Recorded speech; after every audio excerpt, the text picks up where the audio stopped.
Picture this, right? It's 2013. A 27-year-old guy named Peter is sitting all alone in a really cheap hostel somewhere in Asia. He's got his laptop, a backpack, and maybe about $500 a month to his name. His music career is totally dead, all his friends back home are getting traditional, real jobs, and he's just feeling like an absolute failure. He was so depressed he actually considered ending it all. But in desperation, he calls his dad, and his father gives him this incredibly blunt but honestly life-changing advice. He says, "When you are depressed, you grab a shovel and you start digging." Now, it sounds a little harsh, I know, but it completely shifted his perspective. He realized that we get depressed when all we do is consume. But the day we actually start creating, that's the day we climb out of the hole. Welcome to The Explainer. Today, we are completely demystifying exactly how a completely non-technical dreamer took that shovel, started digging, and built a $1 million business empire using nothing but a laptop and AI. Look, if you are a non-technical entrepreneur and you're looking to start your very first business, this is absolutely your ultimate guide. We're going to break down his exact playbook and show you why the old barriers to entry, they've completely vanished. Okay, let's look at the roadmap for today's explainer. We're going to cover 1. The solo builder's origin story. 2. The vibe coding revolution. 3. The AI entrepreneur's playbook. 4. The non-tech tool stack. And 5. 5 businesses to build today. All right, kicking things off with Section 1, the solo builder's origin story. So what did Peter actually do with his metaphorical shovel?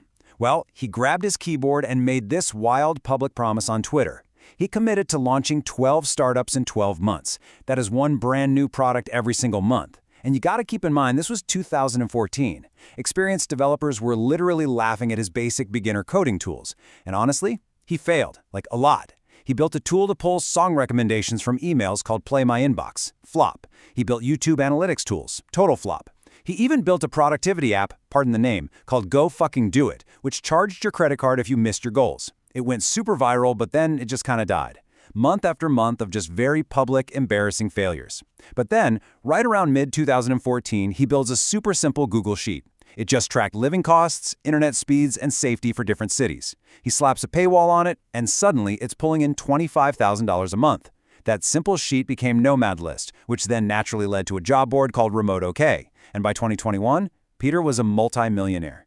Now, why did that one specific project take off? It definitely wasn't a random guess. He literally couldn't find a single place online with all the data he needed to decide where to travel next. So he just built it himself. He was basically building solutions for problems that he himself faced. Because he understood the pain points so intimately, he knew exactly what the solution needed to look like. Which brings us nicely to Section 2, the vibe coding revolution. This contrast is absolutely crucial for you as a non-technical founder. The old way of building software was, frankly, terrifying. You needed an engineering degree, you had to memorize complex syntax, you needed a team of like 15 developers, and millions in venture capital just to get off the ground. But the new reality? It is literally just plain English, a single laptop, and an AI co-founder doing the heavy lifting for you. It is a completely leveled playing field now. So what is this new reality called? It's called vibe coding. It's essentially the process of building software by just describing what you want in plain English to an AI. And you just keep tweaking your prompts until the final product pops out. Seriously, Peter built a fully functional 3D flight simulator in a web browser, something he had zero background in, just by telling an AI the, quote, vibe of the game he wanted. He'd just type, make a 3D flying game with skyscrapers, or make the camera follow the plane. It's totally conversational building. And when he first jumped into the AI space, he built this site called Avatar AI, where people could upload selfies and get AI-generated avatars back. It was so incredibly raw. He was manually processing images on his laptop behind the scenes. The site was super buggy. Sometimes the AI would spit out photos of people with 3 arms or missing eyes. It was a mess. But guess what? In week 1, it made $150,000. Think about that for a second. People don't pay for perfect, polished tech. They pay for outcomes. If you give them what they want, they will happily deal with a clunky, imperfect website. Now, this imperfect start rapidly turned into unbelievable leverage. Avatar AI eventually got crushed by a huge venture-backed copycat app called Lensa. But Peter just pivoted. He realized cartoon avatars were just a fad, but professional headshots? That's a permanent need. So he built Photo AI. Today, that is a business generating $1.5 million a year. And to build it, how many people do you think he had to hire? Exactly one freelance Python expert. That is the insane leverage of AI today. You just don't need an army to build an empire anymore. All right, moving into Section 3, the AI Entrepreneur's Playbook. Peter's entire playbook really boils down to 3 hard-won rules. Step 1. Ship before you're perfect. Your first version is gonna be ugly, and that is completely fine. The market needs a useful product, not a perfect one. Step 2. Distribution is key. Remember how Lensa crushed their first tool? It wasn't because they had better AI tech. It was because they already had millions of users on their app. In this new world, the winners won't have the best AI models. They'll have the best audience.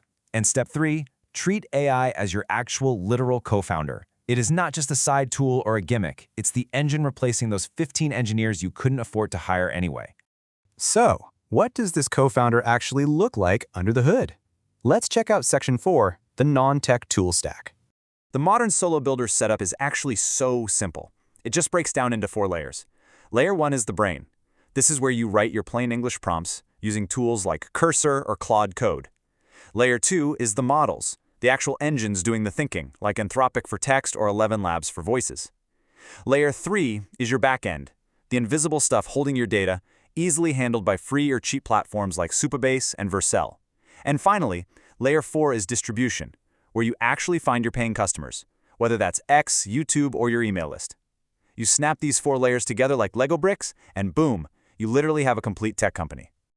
And now for the most exciting part, Section 5, 5 businesses to build today. Let's get super actionable. Idea number 1 is AI appointment setters. Just think about local businesses, plumbers, roofers, real estate agents. They are notoriously terrible at responding to leads quickly, mainly because they're out there actually doing the physical work. You can build an AI agent that texts a new lead back instantly, answers their basic questions, qualifies them, and literally drops an appointment right onto the business owner's calendar. And why would a local business owner happily pay you for this? Well, look at the stark difference in the data here. If a business responds to a lead in under 5 minutes, they enjoy a solid 21% conversion rate. But if they wait over 24 hours, that rate completely falls off a cliff to 2%.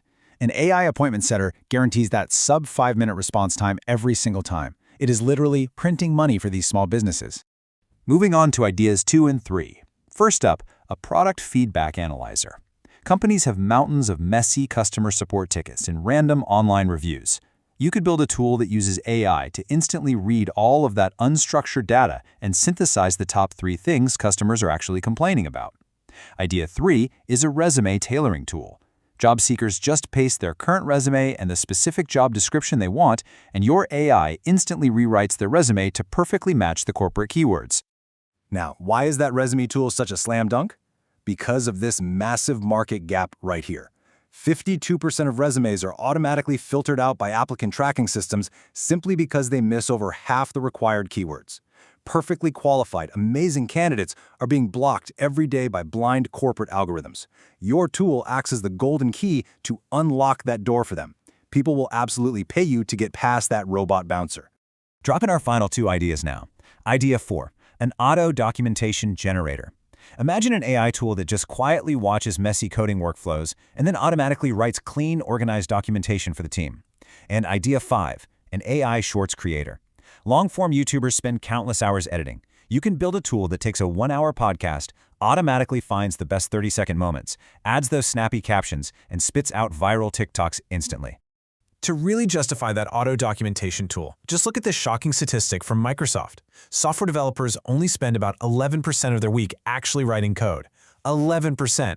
The rest of the time, they are stuck in meetings trying to find basic information or reverse engineering existing systems simply because the documentation is so terrible.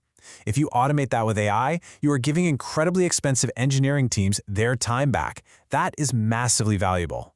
Which brings us right back to our final thought for today. We've gone through the blueprint. We've seen the origin story of failing forward, the pure power of vibe coding, the simple non-tech tool stack, and 5 totally validated ideas. The technical barrier to entry that has locked people out for the last 40 years, it is completely gone. The tools you need to build a life-changing business are basically free, and they are sitting right there on your laptop. So the only real question left to ask yourself is this: are you ready to grab a shovel and start digging? Thanks so much for joining me on this explainer, and I absolutely cannot wait to see what you build.